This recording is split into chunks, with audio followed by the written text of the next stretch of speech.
Over the years, hummingbirds have really taught me a lot about the Creator, and perhaps that's why I've continued to study them for more than 30 years. The really interesting thing about hummingbirds is that they are among the tiniest vertebrate organisms on the planet. The smallest hummingbird can be 2 grams, which is less in weight than a penny. And in addition to that, they are also what we call endothermic homeotherms. And what that means is they produce heat inside their body to produce high body temperatures, and then they regulate these body temperatures. So they're very much like humans.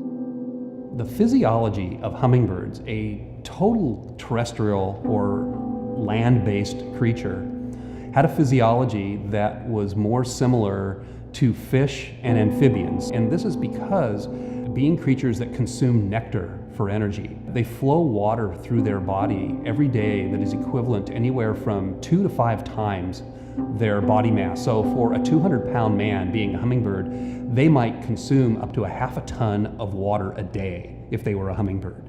Just to kind of put that into perspective.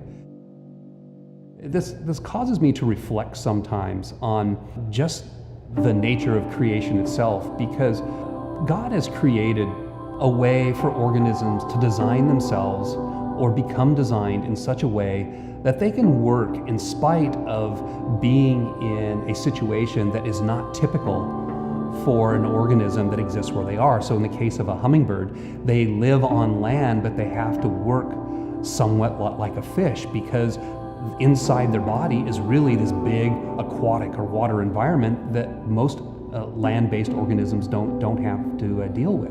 This just reminds me just how magnificent God is in terms of building in mechanisms to organisms that allows them to shape themselves in such a way that they can become really fit for their environment. One of the things that we deal with all the time are discussions on how God created. But as finite human beings, it's really hard for us to really wrap our heads around the how God did just about anything.